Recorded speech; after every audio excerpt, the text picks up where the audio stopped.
The year is 1562. In the mountains of Montclair, dawn crawls through a sea of mist. A single bell tolls from the Abbey of Sainte Lucienne, its sound thin and trembling, swallowed by the valley below. It is not just the call to prayer, it is a farewell. The bell rings once, twice, then cracks into silence as the sound of distant cannon fire rolls across the hills. The kingdom is coming.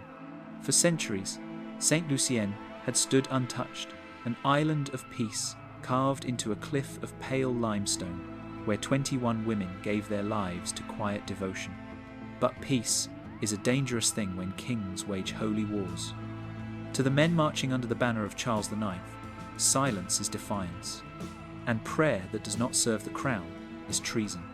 As the soldiers move closer, their banners bloom red against the fog, like wounds opening in the dawn. The wind carries the faint hum of iron wheels and distant drums. Inside the abbey, Abbess Cécile de Maron stands before the altar, a candle flickering beside her. The faces of her sisters glow in the wavering light, young, old, trembling, steadfast. She knows this morning will end differently. She turns to them and whispers, "When the world shouts, we must whisper louder." Outside, thunder cracks. The soldiers fire the first cannonball. It does not strike the chapel, it strikes the bell tower. Stone bursts apart.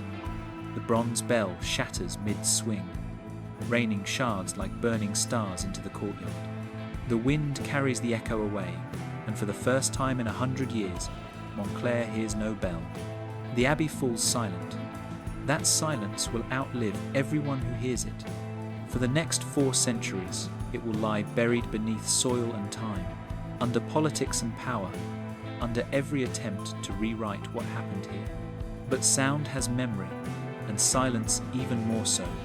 Centuries later, when the mountain gives up its secret, when archaeologists dig through the dust of faith and empire, they will find proof that silence can scream, and that even the smallest act of resistance can echo through eternity. This is not the story of martyrs, it is the story of memory, of what refuses to die when kingdoms command it to vanish. And it begins with the sound of a bell breaking. The bell was more than metal.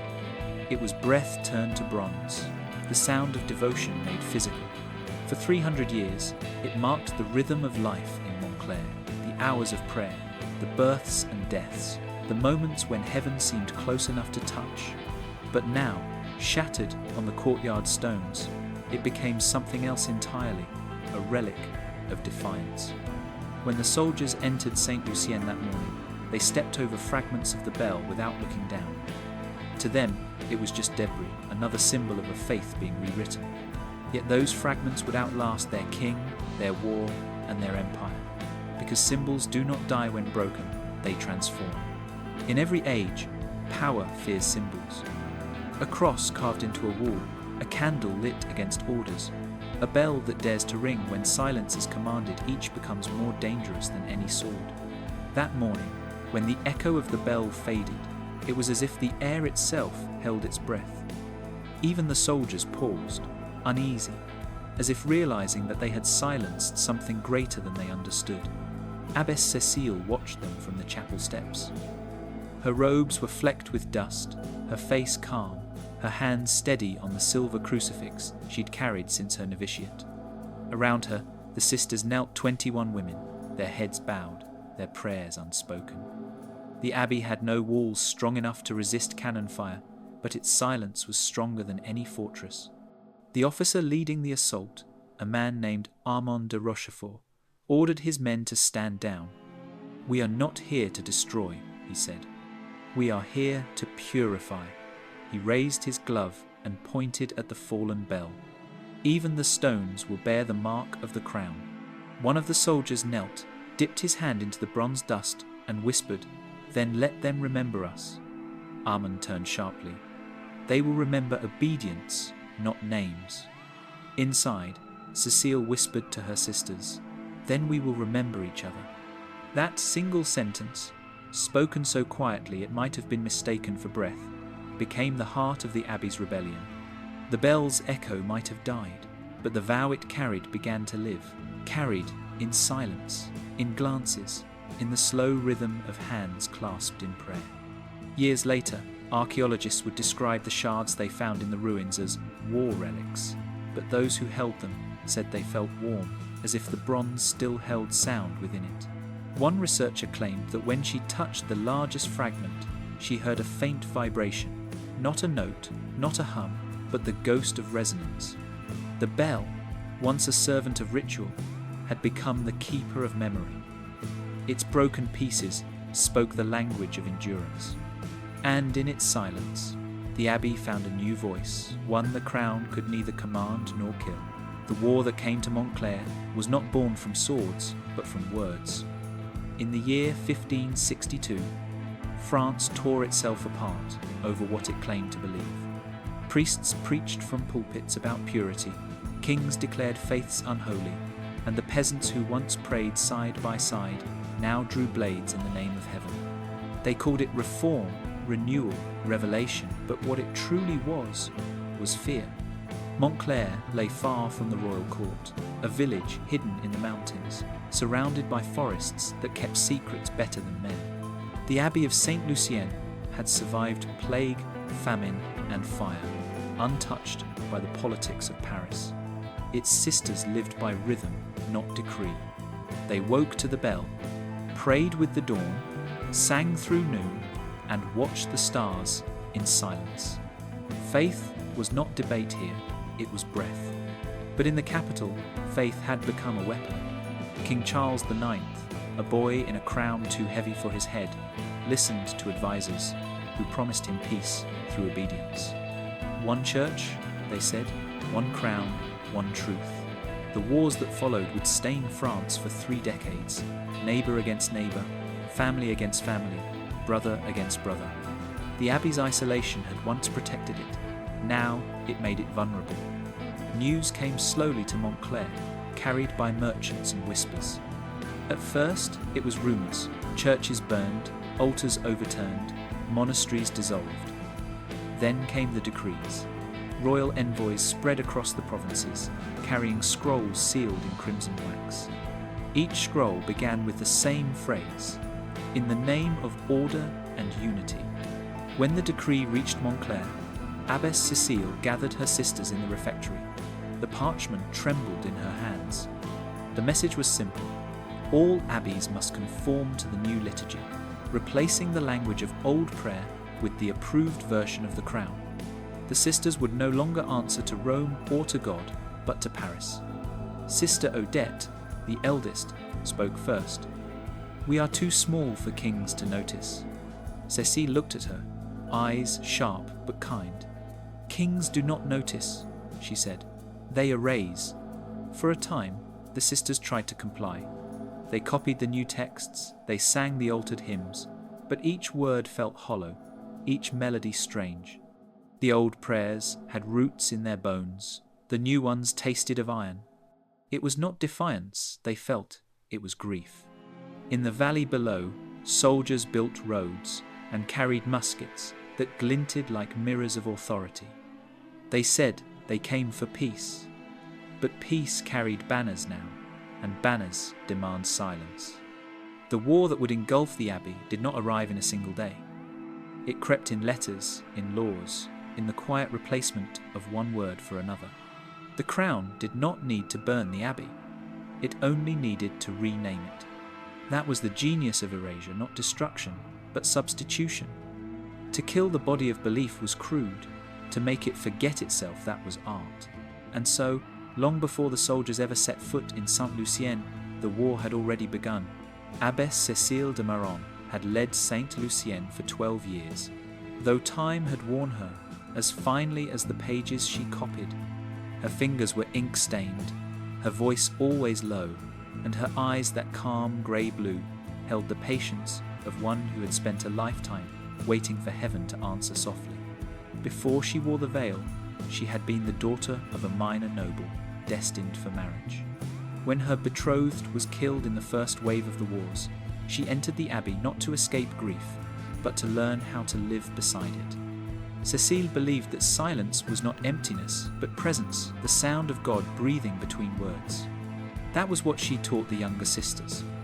"The world shouts," she said, "but truth whispers. We listen." Her leadership was not marked by miracles or visions, but by endurance. Even as the decrees grew harsher, she carried the same serenity, the same half-smile that told the others to hold fast. Among those she guided was Sister Blanche, the youngest. Barely 17, she had entered Sainte Lucienne 2 winters ago after her village burned. She still startled at thunder, still crossed herself twice when the bell rang, but in her eyes burned something bright faith, unshaped and fierce.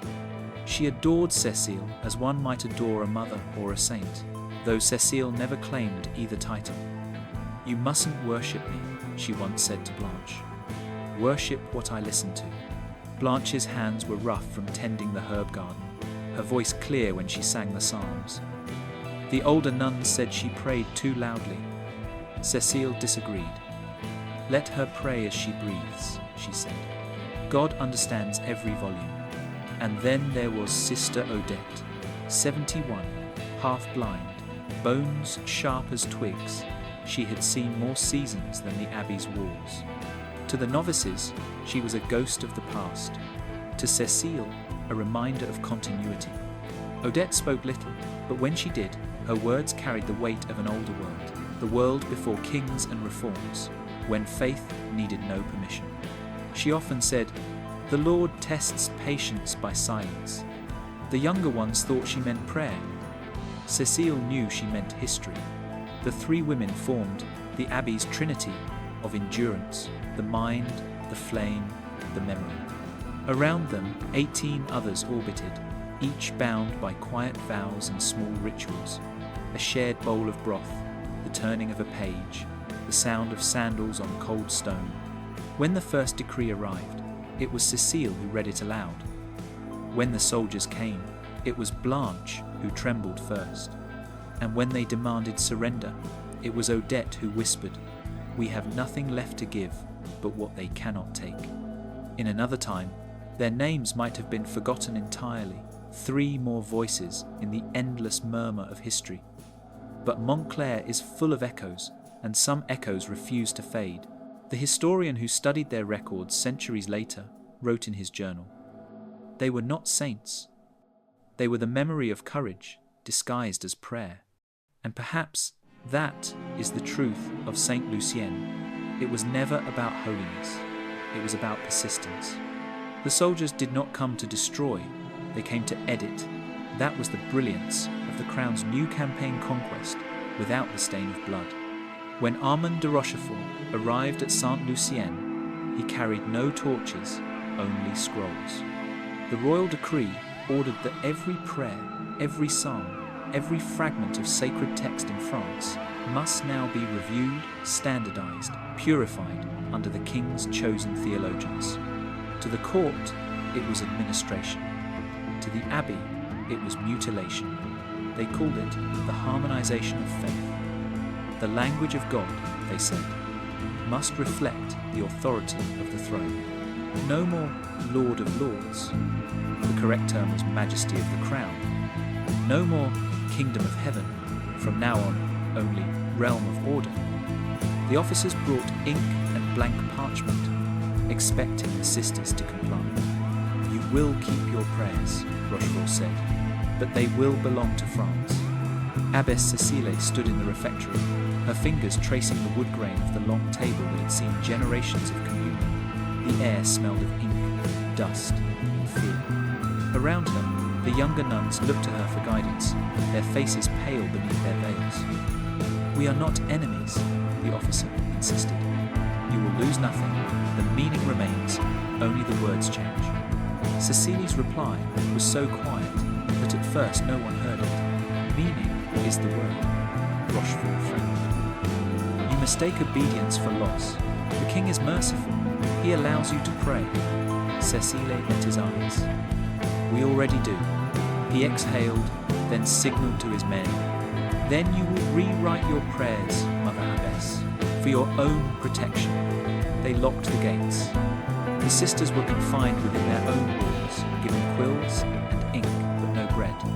For For 6 days they were to produce a new book of Psalms, one that erased any trace of the old law. Guards stood watch at the chapel door, counting every candle, every breath. In the first night of confinement, the sisters sat in the dark refectory, the candles long gone. Sister Blanche's voice trembled. "If we change the words, does he still hear us?" Cecilie reached for her hand. "He heard us before words existed." Sister Odette's voice broke the stillness. "Then let silence be our scripture." They began to hum, a single note that grew into a quiet harmony, not song, not speech, but something between. The guards outside the door shifted uncomfortably. It sounded too human, too alive. When the soldiers entered the next morning, they found pages scattered across the tables. But the words were not rewritten, they were erased entirely. The parchment glowed faintly where ink had been scraped away, leaving only ghostly impressions of what once was. The officer lifted one page and held it to the light. The lines were gone, but the indentations remained, prayers written deep enough to scar the paper. "What is this mockery?" he demanded. Cecilie stood, calm as stone. "You asked us to remove our words. We obeyed." Rochefort stared at her, then at the walls covered with faint Latin phrases scratched by sewing needles. He realized then what she had done. The Abbey had not refused, it had transformed.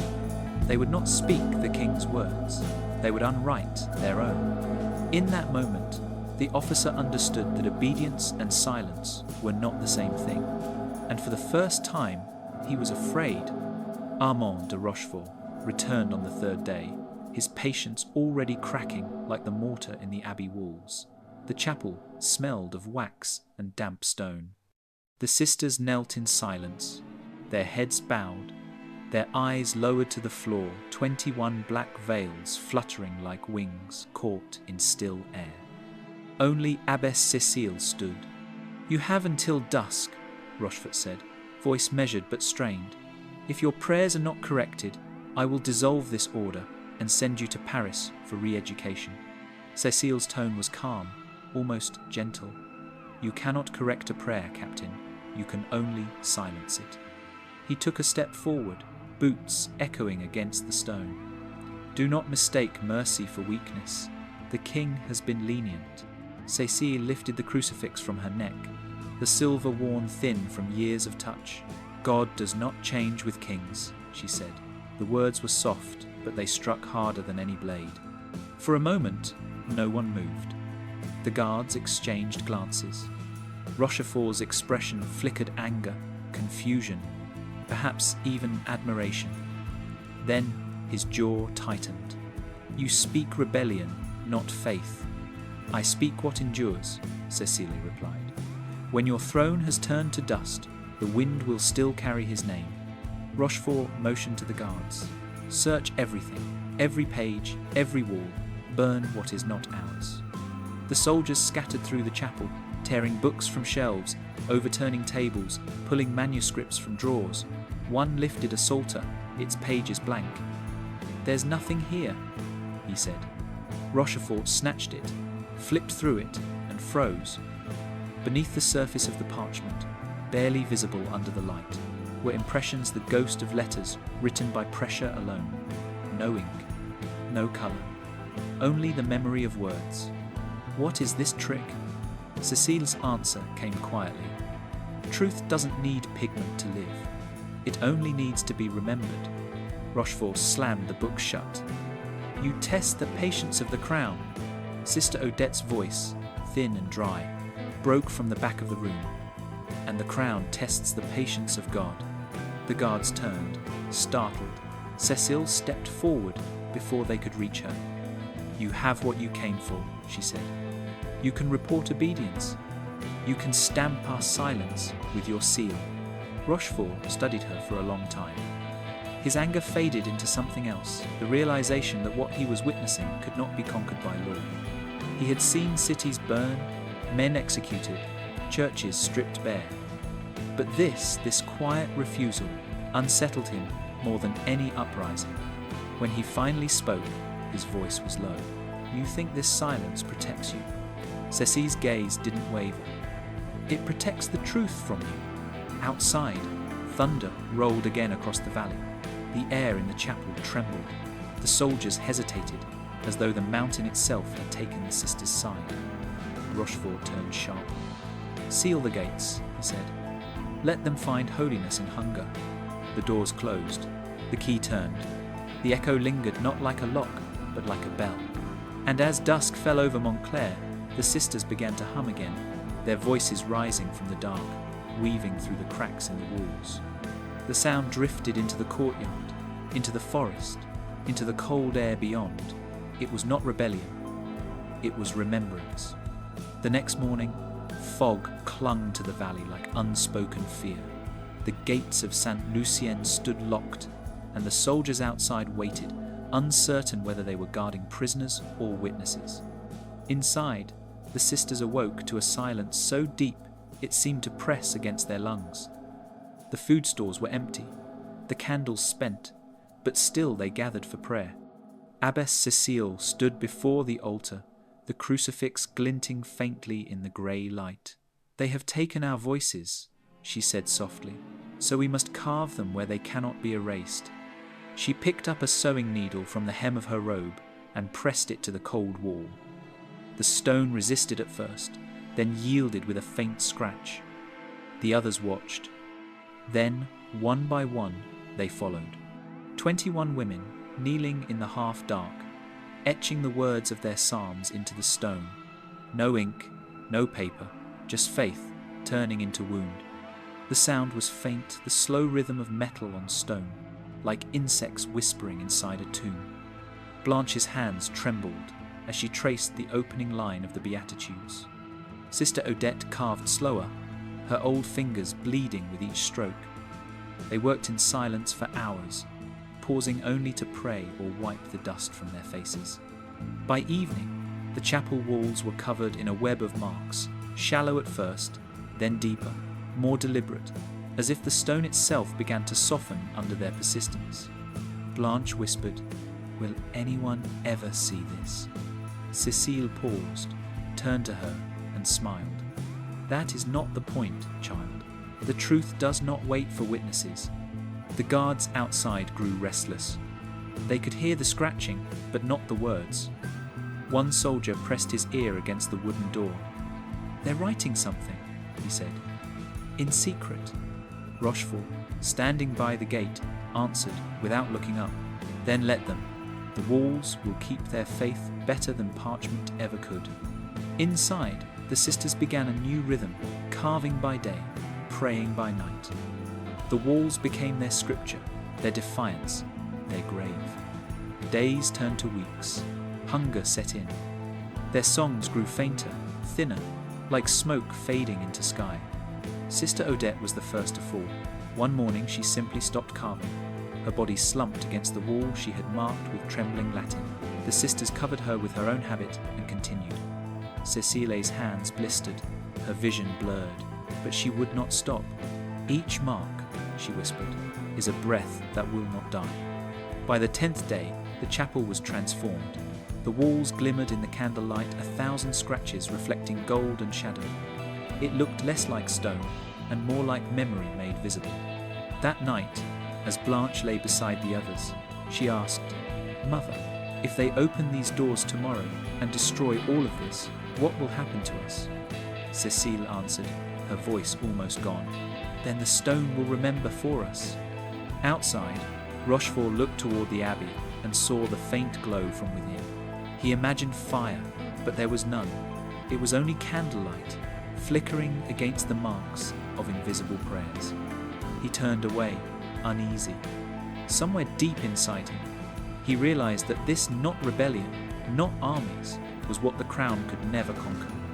The faith that chose to whisper instead of shout, to endure instead of survive. On the 12th day, the gates of Sainte Lucienne opened not with fanfare, but with the dull scrape of resignation. The soldiers entered the courtyard without weapons drawn. They no longer saw a rebellion to crush, only an inconvenience to relocate. Armand de Rochefort stood at the threshold, his expression unreadable. By decree of His Majesty, he announced. "You are to be transferred to the capital for review and penance." Penance. The word hung in the air like smoke. The sisters emerged from the chapel one by one, blinking into the pale light. Their faces were thin, their lips cracked, their eyes sunken but strangely steady. They carried no possessions except the rosaries around their wrists and the dust of their labour still clinging to their hands. Behind them, the chapel walls shimmered faintly with the carvings of their prayers. The soldiers did not notice. They saw only women in black, silent and frail, walking in single file. Cécile approached Rochefort. "Where do you take us?" she asked. "To Paris," he said, "where your obedience will be measured." "Obedience is already measured," she replied. "You simply don't like the result." Rochefort didn't answer. He gestured toward the road.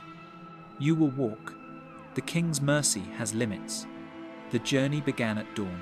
21 women, bound by rope at the wrists, walked through the mountain paths of Montclair. Mist clung to their veils. Mud soaked through their sandals. The air smelled of pine and rain and ash. The soldiers followed behind, not shouting, not cruel, just methodical. This was punishment by exhaustion, not violence. The road itself was the instrument. By midday, the sun burned through the clouds, and the sisters' steps grew slower. Blanche stumbled, catching herself on Cécile's arm. "How far is Paris?" she whispered. Cécile smiled faintly. "Farther than faith, closer than fear." That night, they slept in a burned-out barn. The soldiers ate rations by the fire. The sisters huddled in the corner, whispering psalms under their breath.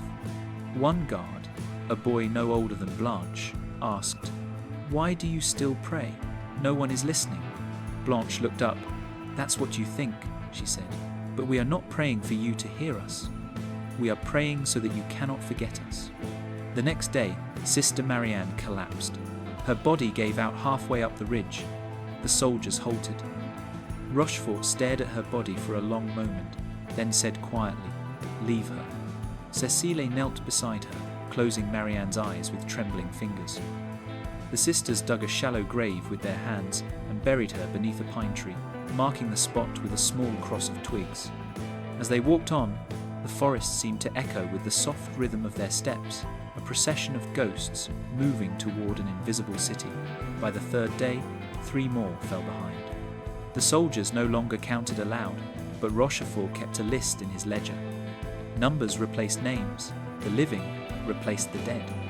At dusk on the 4th day, they reached a hill overlooking a village still smoking from battle. Blanche stared at the ruins. "Is this what faith looks like to them?" she asked. Cécile answered, "No. This is what fear looks like when it thinks it's faith." The road continued, winding through silence and dust.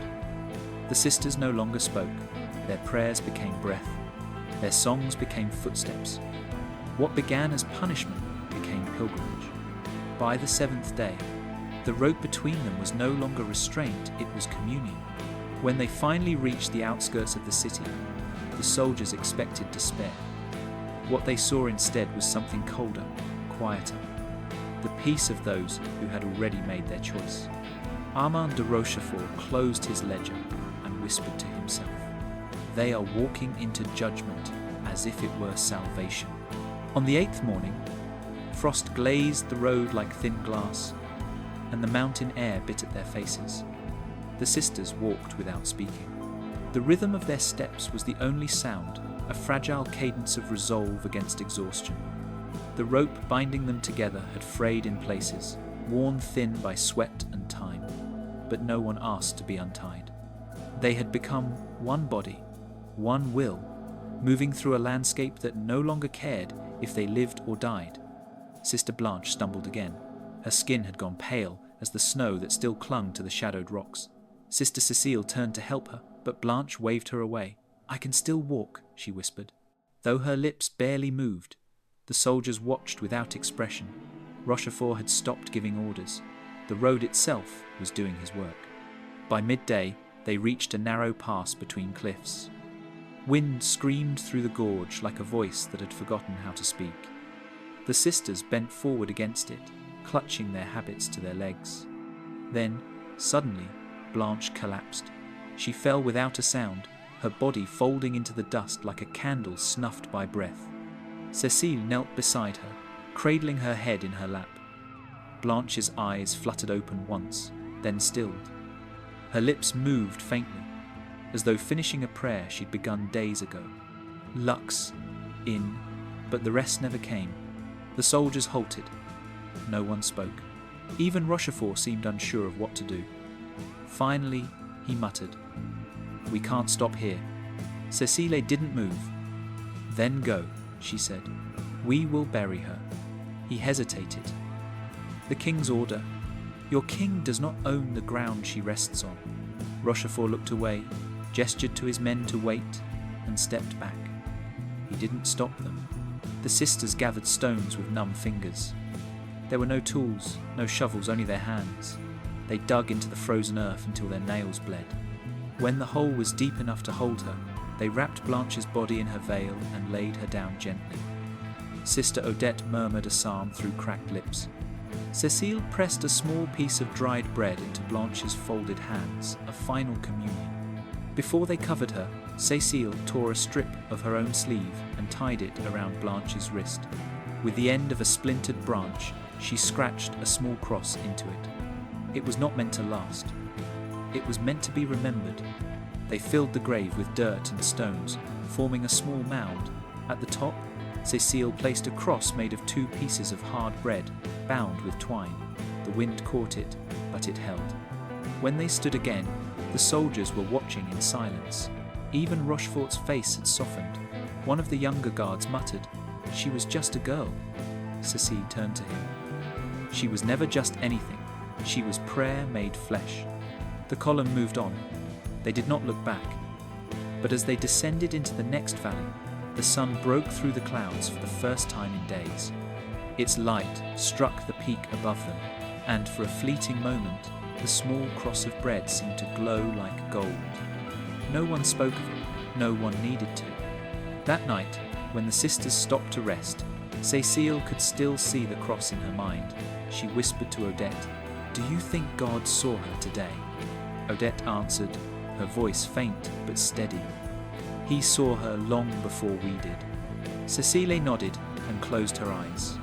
Around them, the wind moved through the trees like the memory of a hymn. In Rochefort's ledger, he made a note before sleep. 1 lost, 20 remain, but the count was wrong. The number of living souls had not diminished, it had multiplied, because every step after that day carried Blanche with them. By the 9th day, the air itself seemed heavier, thick with smoke from villages still smouldering in the distance. The road to Paris wound through the ruins of churches and fields stripped bare by soldiers. The sisters walked past graves without names, through towns without children. Their robes were torn, their sandals broken, but still they walked. Each step was a prayer that didn't need words anymore. The soldiers had stopped mocking them days ago. Whatever scorn they had brought with them from the capital had dissolved into quiet unease. These women were not captives, they were something else. Rochefort began to notice how their silence carried weight, how the air seemed to bend around their calm. When they passed, even the crows on the trees stilled their wings. By the 10th morning, the youngest soldier, Etienne, asked his commander, "Captain, why do they not speak? Why do they not cry?" Rochefort didn't answer. He didn't know. Cécile walked at the front, her hands bound but her posture unbroken. Behind her, Sister Odette limped, leaning on a stick she'd carved from a broken branch. "When this ends," Odette whispered, "will anyone remember us?" Cécile replied, without turning, "No one needs to remember us, only what we carried." That evening, they reached the river Seine. The bridge to the city had been burned in a recent skirmish, so they crossed by ferry soldiers first, then the sisters. The river's surface was black glass under the dusk, reflecting the faint red of a dying sky. As the boat creaked across the current, Cécile looked down and saw her reflection trembling beside Blanche's absence. The water seemed to whisper the same words she had spoken days before. Truth is silent, not dead. They landed on the far bank as night fell.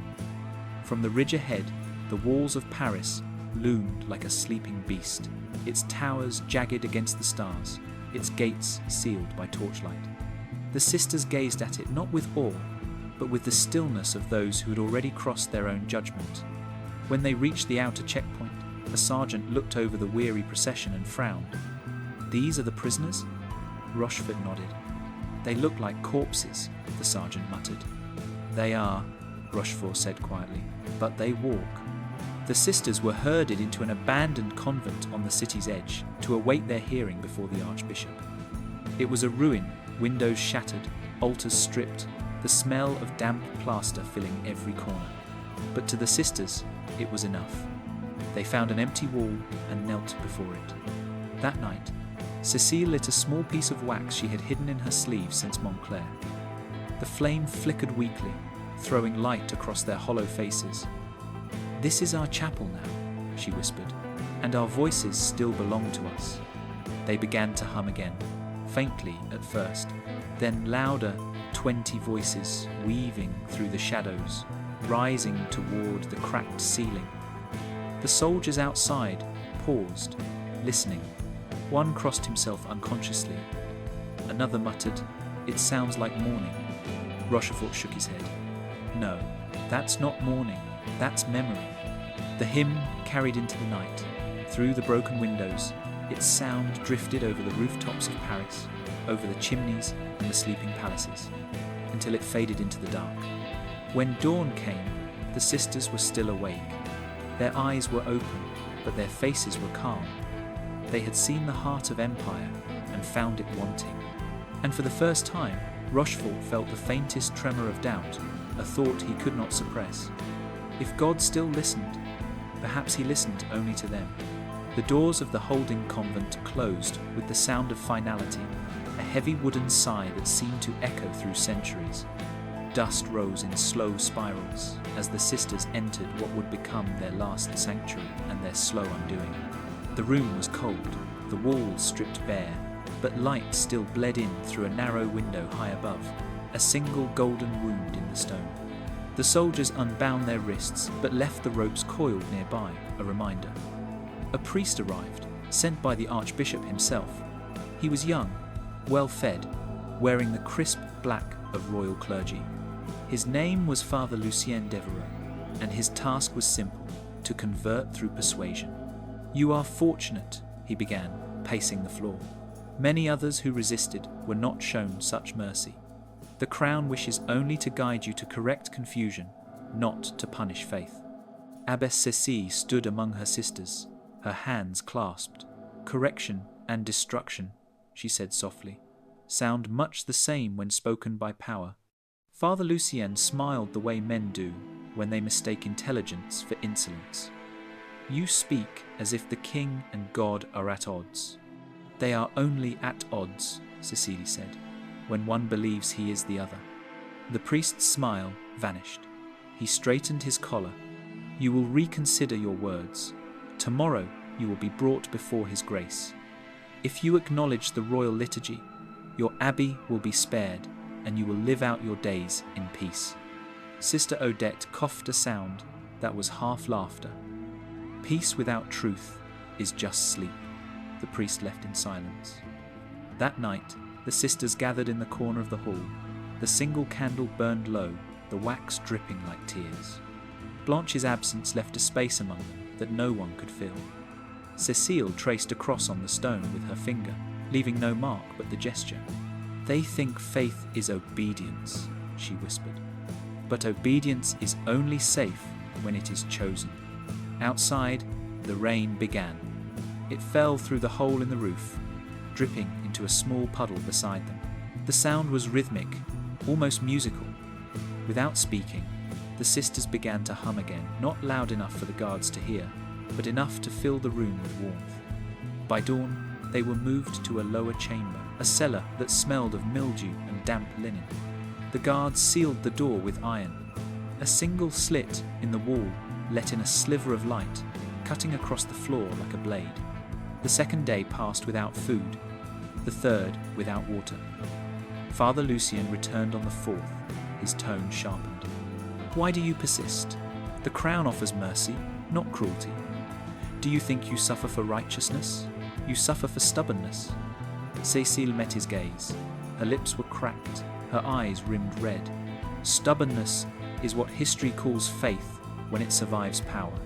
He turned to Rochefort, who stood silent at the door. They cannot be reasoned with. Rochefort didn't answer. His face was pale, his jaw tight. He'd begun to dream of the Abbey at night, the carvings, the walls that whispered even in silence. As the priest left, Sister Odette murmured, "He fears us." Cécile replied, "Not us, what we remember." That evening, Cécile tore a splinter of wood from the floor and began to carve again. The sisters followed.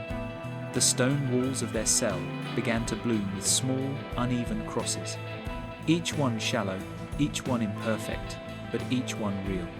Rochefort returned the next morning and saw them kneeling before the wall, light touching their faces through the crack in the stone. For the first time, he didn't see prisoners, he saw worshippers. He said nothing, only stepped back into the corridor, closing the door behind him. The sound of carving continued, long after the lock turned. And in that quiet, something began to change, not in them, but in him.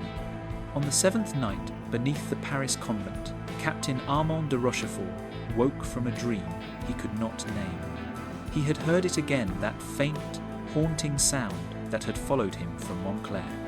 It was not the wind or the whisper of rain, but something older, softer, the murmuring of women in prayer. Even in sleep it reached him, threading through the darkness like smoke through stone. He sat up, breathing hard, and realized the sound was real.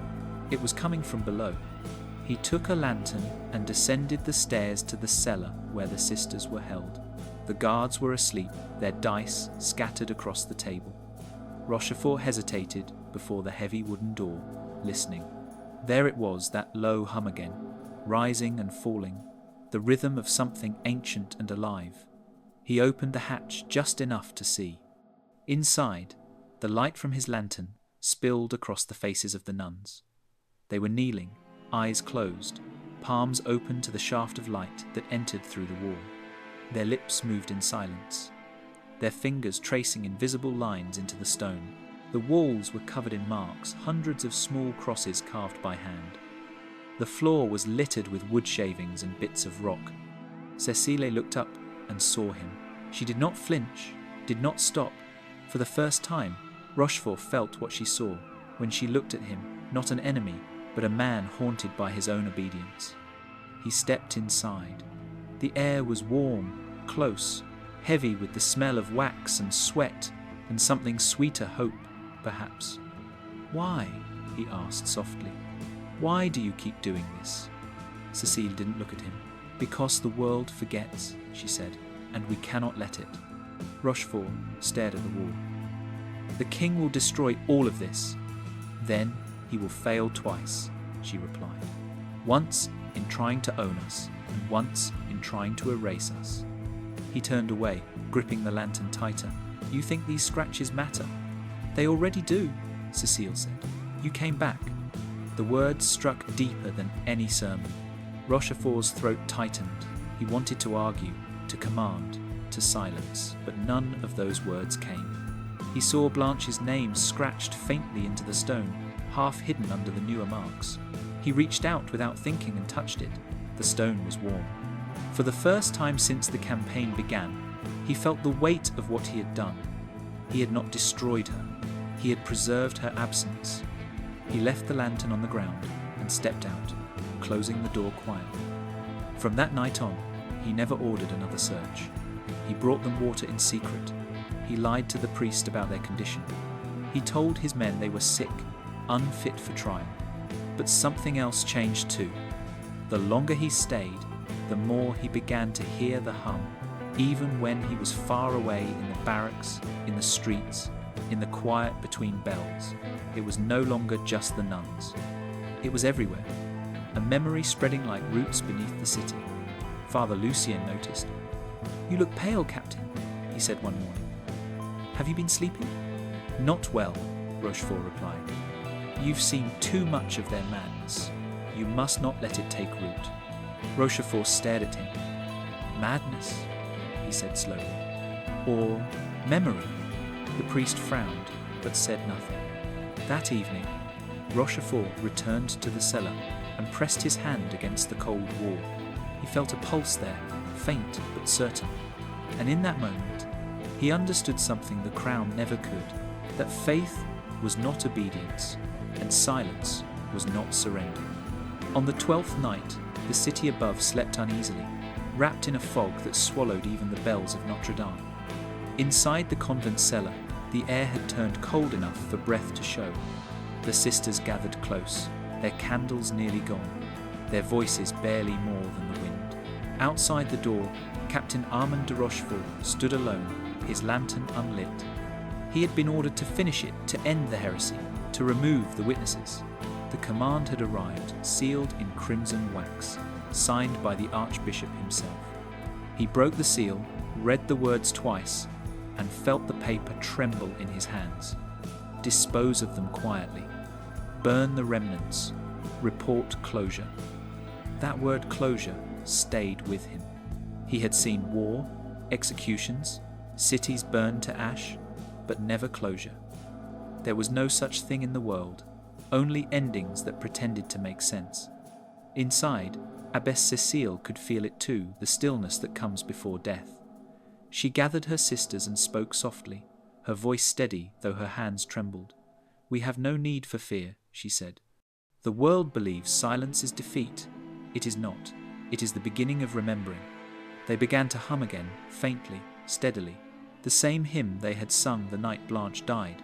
Their voices filled the chamber, rising against the walls, trembling in the air like something alive. Rochefort opened the door. The guards behind him hesitated. He held up his hand. "Leave us," he said quietly. "Now." They looked at him, uncertain. "Sir, the order." "I said leave." They obeyed. When the sound of their boots faded, Rochefort stepped into the chamber. The sisters didn't stop singing. He looked around, at the crosses carved into stone, at the faces of women who had forgotten the meaning of fear. He could feel something in the air, not holiness, exactly, but presence. "You should go," Cécile said. "They'll come for you too." "I know," he answered, "but I don't want to leave." He drew a breath, then reached into his coat. From within, he pulled the order, the paper that would end them. He placed it on the floor before her. "This is what they sent," he said. She looked down at it, then back at him. "And what will you do with it?" He hesitated, then took the candle from her hand and held it to the page. The wax seal melted first, then the edges blackened, curling inward until the words turned to smoke. "When the flame died," he whispered, "let them think you're gone. Let them forget. The forgetting will be our disguise." Cécile watched him carefully. "You will bury us," she said, "but you will also remember us." He nodded. "Yes." She smiled faintly. "Then it's enough." That night, the guards heard nothing. In the morning, when they opened the cellar, it was empty. The walls were covered in crosses, deeper than before. The air smelled faintly of smoke and wax. No bodies, no sound, only silence. Rochefort filed his report. "Executed by command, remains disposed." He sealed it and sent it to the Archbishop, but he never forgot. Years later, he would return to the ruins of Sainte Lucienne. The Abbey was gone, overgrown with moss and ivy. He entered what had once been the chapel and found the walls still marked faint carvings, hundreds of them, shimmering when the light struck just right. He knelt and whispered the only prayer he could remember. When he rose to leave, he saw something etched at the base of the altar, half hidden beneath dust. 4 Latin words: Veritas tacet, non moritur. Truth is silent, not dead. He smiled through tears. "You were right," he murmured.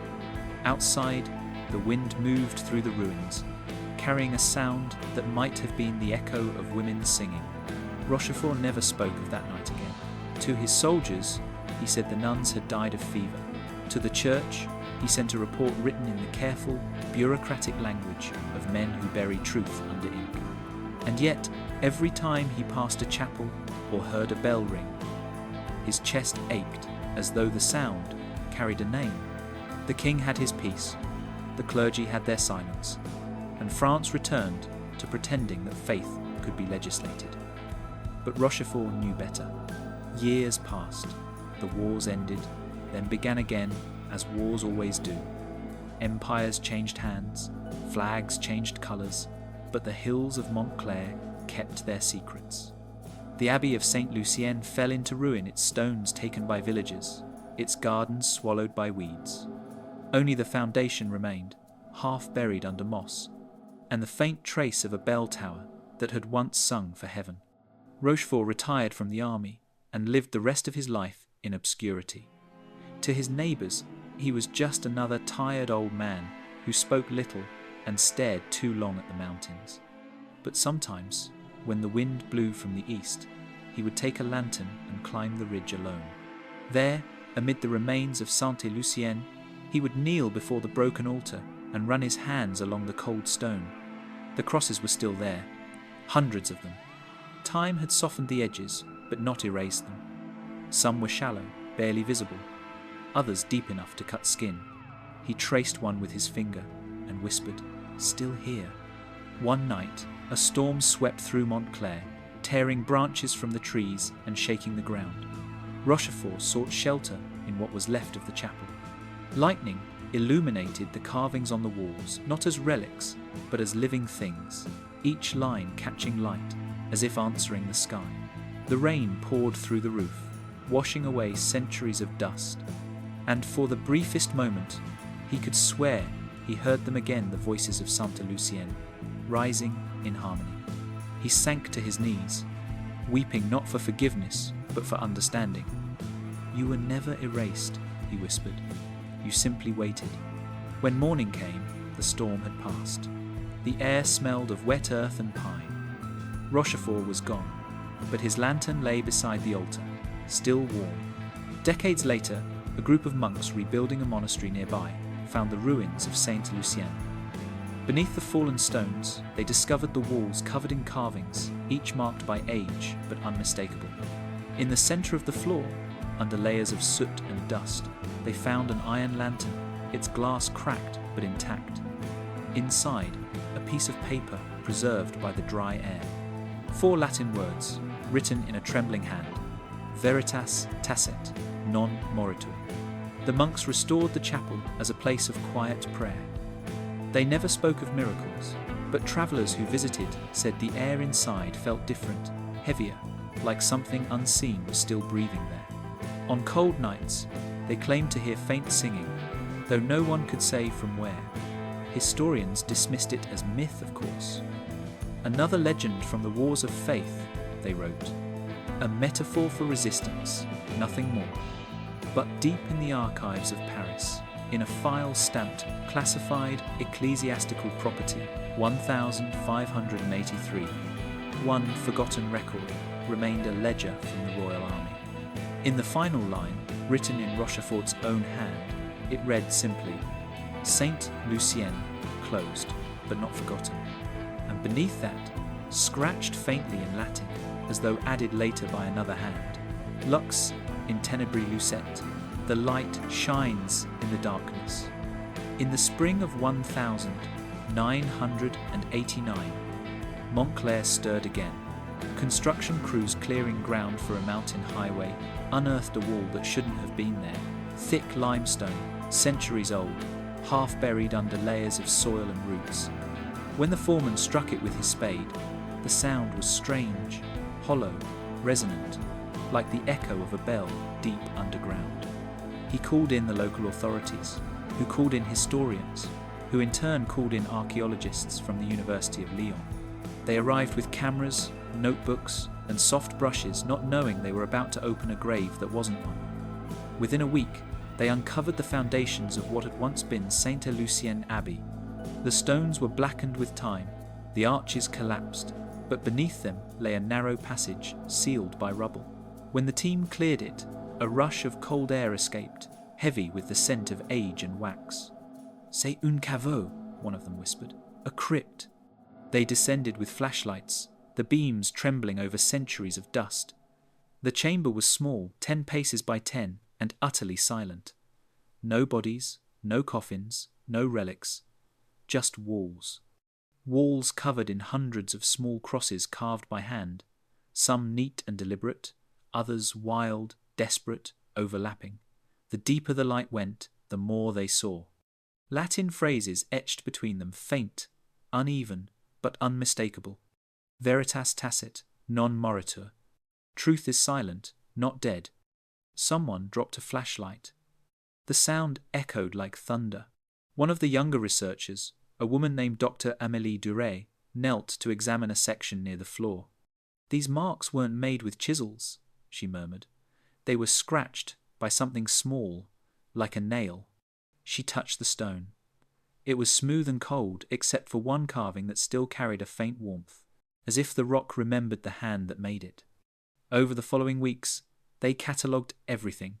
More than 200 crosses, fragments of clay, bits of burned wax, traces of linen fibre. There was no gold, no jewels, no official artifacts, nothing that should have survived 5 centuries.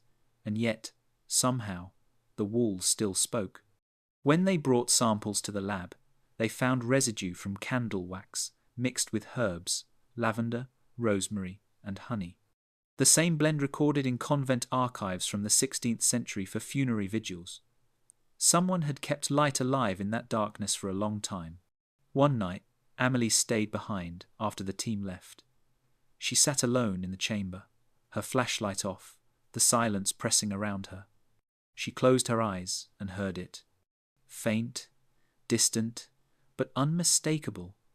A hum, rising and falling, like the vibration of voices on the edge of breath.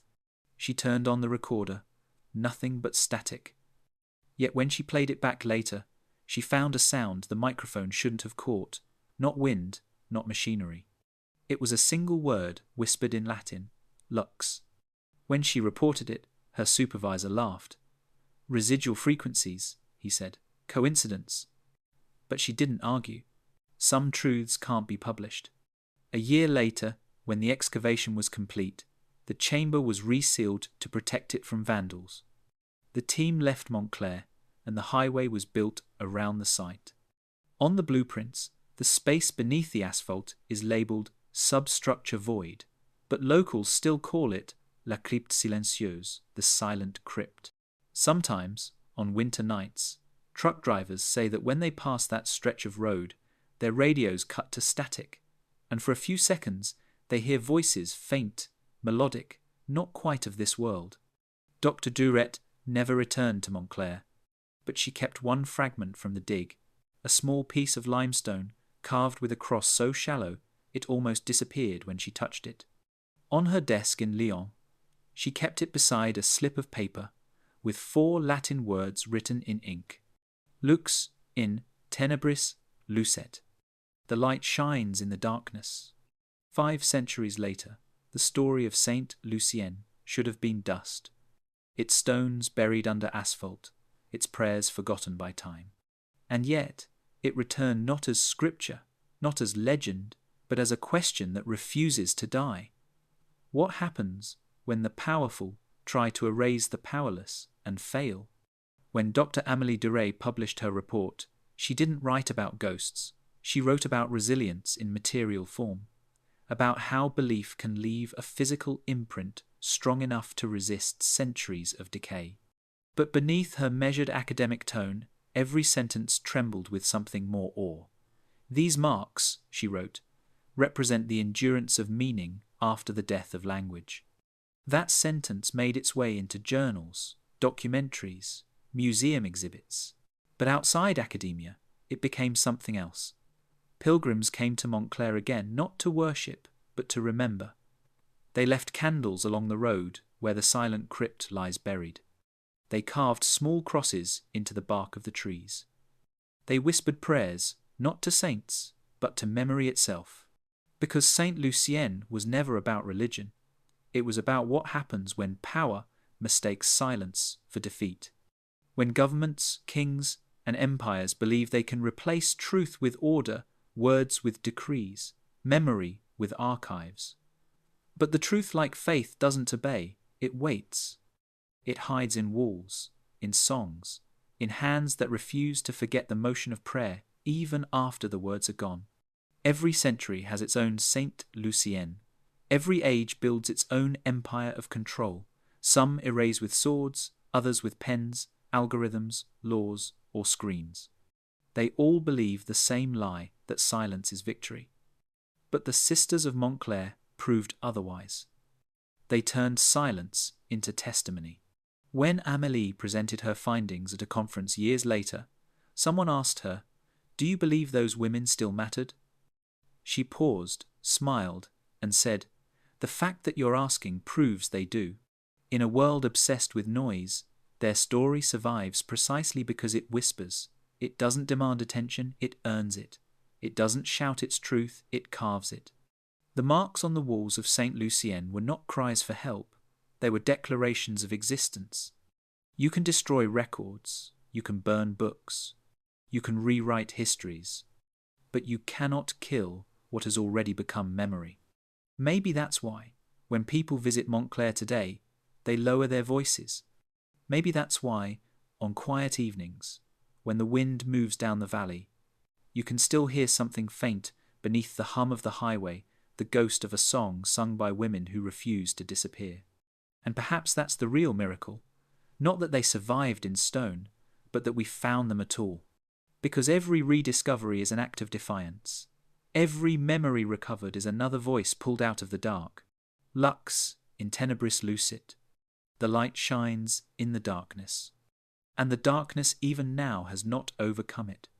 The camera fades in on darkness, not black, but textured, the kind of darkness that breathes. A faint echo hums, low and distant, like wind through a hollow chapel. Then a voice, quiet, steady, not pleading, remembering. They said the Abbey of Sainte Lucienne vanished. That time erased it, that history had no place for whispers. A pause. The faint strike of a match. A single candle flickers into view, its flame trembling. But the truth never vanished. It waited, buried in stone, in scratches, in silence. The camera glides across a wall of faint Latin inscriptions, crosses, names, fragments of psalms. The lens catches one phrase, veritas tacet, non moritur.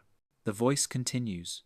500 years ago, 21 women believed that silence could be stronger than empire, that truth could outlast law. They didn't fight with weapons, they fought with memory. The shot widens the carved wall reflected in the lens of a camera. Modern archaeologists standing beside it, flashlights trembling. Centuries later, we found them. Not through conquest, through patience, through listening. The same way faith survives. The music swells, not orchestral, but choral, human breath layered over time. Every era has its empire, its decree, its erasure. But the marks on these walls remind us that there is no final silence, not as long as someone remembers. The candlelight flickers, the voice lowers, more intimate now, as if speaking to one listener, not a crowd. This story isn't about religion. It isn't even about France. It's about us, about what happens when truth is buried, and how it waits to be found. Maybe that's why you're here. Maybe that's why you listened. A faint hum rises again, the same harmony that haunted Rochefort, that carried through centuries. When you close this story, it doesn't end. It begins again, wherever someone chooses to remember. The camera pans slowly up the stone wall, past the carvings, toward a single beam of light spilling through a crack in the ceiling. Dust swirls like snow in the glow. And then the final line whispered, almost as if spoken by many voices at once, layered across time. Lux in tenebris lucet. The light shines in the darkness, and the darkness has not overcome it. The screen fades to black. Silence. Then one faint echo of a bell.